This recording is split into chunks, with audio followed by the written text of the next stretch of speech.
Le mercredi 2 avril 2025, Nintendo a présenté dans un Nintendo Direct de 60 minutes sa nouvelle console, la Nintendo Switch 2, successeur plus performant de la Nintendo Switch qui paraîtra le 5 juin 2024, plus de 8 ans après la sortie de sa grande sœur. Avec elle, de nombreux jeux tiers et propriétaires ont été annoncés, comme le fameux Mario Kart World, mais surtout ce qui nous intéresse dans cette vidéo, un nouveau jeu Hyrule Warriors dans l'univers de The Legend of Zelda Tears of the Kingdom, développé par Koei Tecmo Games et Nintendo, Hyrule Warriors, les Chroniques du Sceau, qui comme son nom l'indique prendra place dans le passé lointain de Tears of the Kingdom, à l'âge des dieux, à l'époque de la guerre du Sceau opposant Ganondorf, le roi démon, aux armées d'Hyrule. Ce nouveau jeu, annoncé pour cet hiver, a été dévoilé dans un trailer doublé en version anglaise, et semble jusqu'à présent compter les événements de la guerre du Sceau telle qu'elle est présentée dans Tears of the Kingdom et dans son livre Masterworks, mettant ainsi en vedette Zelda arrivée d'un lointain futur et la famille royale d'Hyrule, Hylian et Sonao. Ce nouvel épisode hors série, quatrième et sans doute dernier jeu prenant place dans l'univers instauré par Breath of the Wild en 2017, pose beaucoup d'interrogations, comme celle de savoir si ce jeu sera réellement canon par rapport à Tears of the Kingdom, ou encore celle d'en savoir plus sur ses personnages, ses lieux et surtout son histoire. Ainsi, nous allons commencer à nous intéresser à tout cela dans cette analyse du premier trailer de Hyrule Warriors, les Chroniques du Sceau.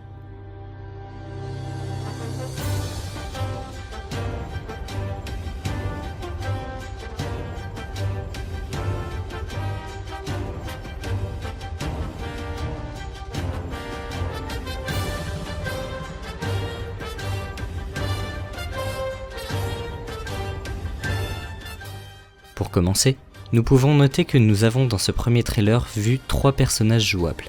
La princesse Zelda, que l'on voit utiliser une arme de Sonium avec son pouvoir du temps de la même manière que rétrospective dans Tears of the Kingdom. Raoru, le roi d'Hyrule Sonao, que l'on voit manier des armes de Sonium. Et Mineru, la grande sœur de Raoru, qui utilise des artefacts Sonao ainsi que son golem. On voit également une animation de combo en duo entre Zelda et Raoru, combo en duo qui existeront sans doute entre tous les personnages de différentes manières. En plus de ces personnages et des capacités que l'on a vues, on peut imaginer que Zelda pourra également utiliser son pouvoir de la lumière, tout comme Raoru, qui en plus de ça, pourra peut-être utiliser les pouvoirs de son bras que Link utilise dans Tears of the Kingdom, à savoir emprise, amalgame, infiltration et duplicata. Ainsi, on peut imaginer que l'on pourra choisir le style de combat de notre personnage en début de bataille, comme c'était le cas dans Hyrule Warriors l'ère du fléau. On peut également aisément imaginer que la reine Sonia sera jouable avec son pouvoir du temps,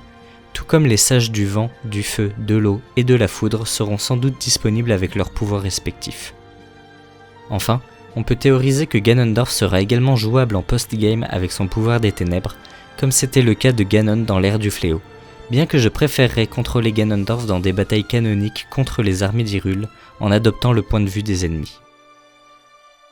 Concernant les différents lieux remarquables dans ce trailer, on voit notamment Zelda, Sonia et Raoru sur l'ancien plateau du prélude, possiblement dans ce qui correspond au bois des esprits et au point de chute de Zelda dans le passé, mais également en dessous et au château d'Hyrule Sonao, proche de l'emplacement du sanctuaire de la Renaissance dans Breath of the Wild.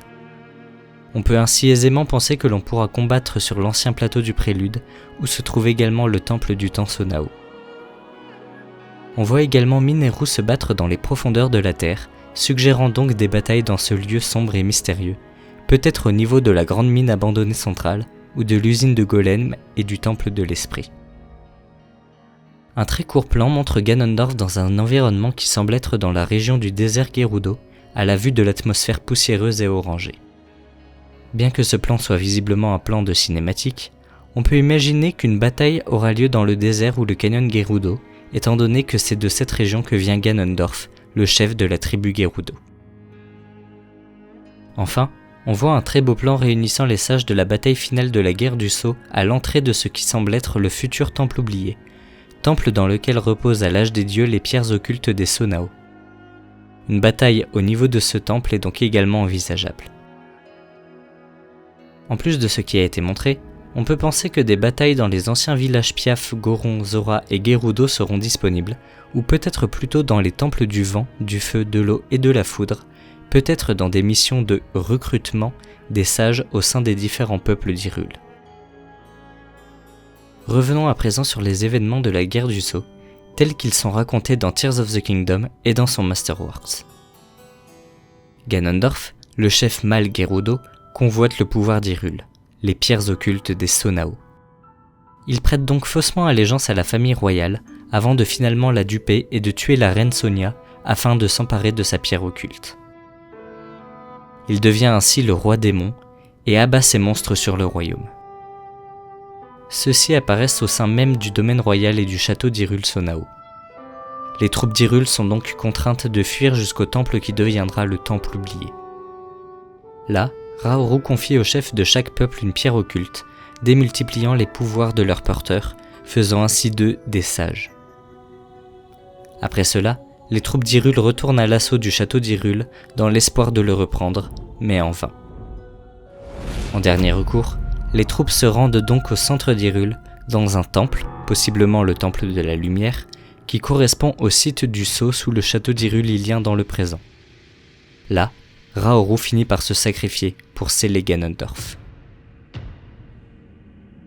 En se basant sur ces événements, on peut penser, si le jeu est canon, qu'il y aura plusieurs batailles au plateau du Prélude, au moins une à l'éveil du roi démon après la mort de Sonia, et une autre dans la tentative échouée de reprise du château.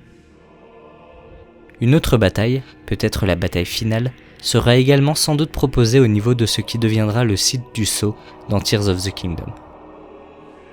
Pour finir sur le gameplay, on constate sans surprise que le bestiaire ennemi est composé de monstres de Tears of the Kingdom. On voit des bokoblins de différentes couleurs et des stalbokoblins, des moblins, des inox et des stalinox, un linel et également un gigatracien dans les profondeurs de la terre. On peut donc imaginer qu'il y aura d'autres monstres de Tears of the Kingdom, comme des Lesalfos, des Moldarkor, des Kakuda, des Gibdo ou encore des Grioch. Également, tout comme c'était le cas dans l'ère du fléau, on peut s'attendre à des mécaniques de craft, de niveaux de personnages et d'armes, de boutiques, etc.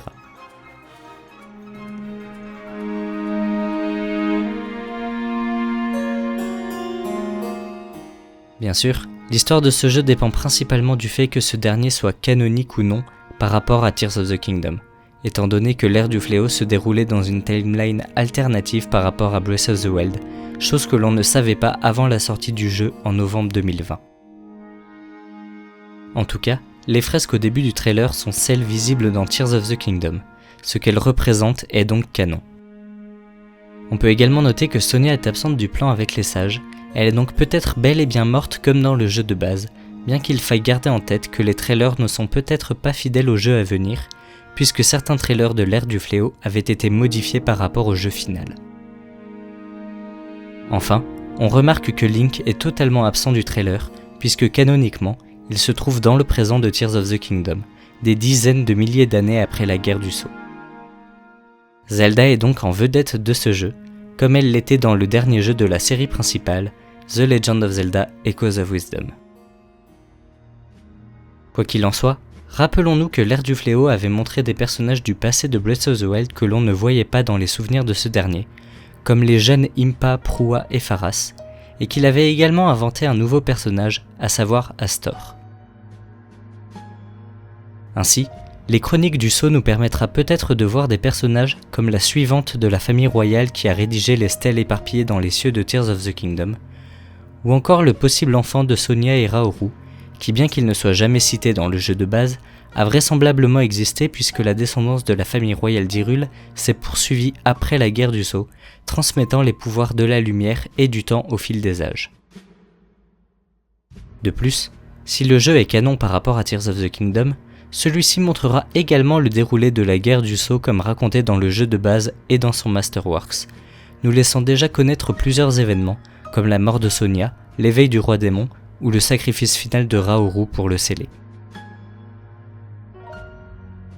Ce jeu nous permettra donc sûrement de voir l'ancien château d'Hyrule Sonao et l'ancien plateau du prélude de l'âge des dieux, mais aussi le temple devenu dans le présent le temple oublié, ou le temple devenu le site du sceau, que des lieux visibles de manière très limitée dans Tears of the Kingdom. Cela serait ainsi un grand enrichissement du lore sur l'époque de l'âge des dieux encore pleine de mystères, et apportera même peut-être des indices quant à un possible lien entre la chronologie de l'univers de Breath of the Wild et Tears of the Kingdom et la timeline regroupant tous les autres jeux. Comme on l'a dit, la principale question est maintenant de savoir si oui ou non ce nouveau Hyrule Warriors sera canonique. Comme l'ère du fléau, les Chroniques du Sceau est développé par Koei Tecmo Games en collaboration avec Nintendo, mais son développement est plus proche de la sortie de Tears of the Kingdom que ne l'était l'ère du fléau par rapport à Breath of the Wild. Le développement de ce nouvel opus est donc possiblement plus conjoint avec son jeu de base. Qui plus est, les images dévoilées jusqu'à présent ne montrent pas spécialement d'incohérence vis-à-vis du récit que nous connaissons déjà, bien que c'était également le cas dans les trailers de l'ère du fléau. Enfin, le fait que le jeu s'appelle les Chroniques du Sceau induit que le saut de Ganondorf aura bien lieu. Reste donc à savoir si les événements seront les mêmes que ceux créés par Nintendo. Quoi qu'il en soit, j'ai évidemment extrêmement hâte de voir de nouveaux personnages, de nouvelles capacités et de nouveaux lieux, mais j'ai surtout hâte d'en savoir plus sur l'histoire de cet opus et également d'entendre la VF du jeu, tant on sait que celle des jeux précédents est exceptionnelle. Alors comptez sur moi pour continuer à vous proposer du contenu sur les prochains trailers de Hyrule Warriors, les Chroniques du Sceau.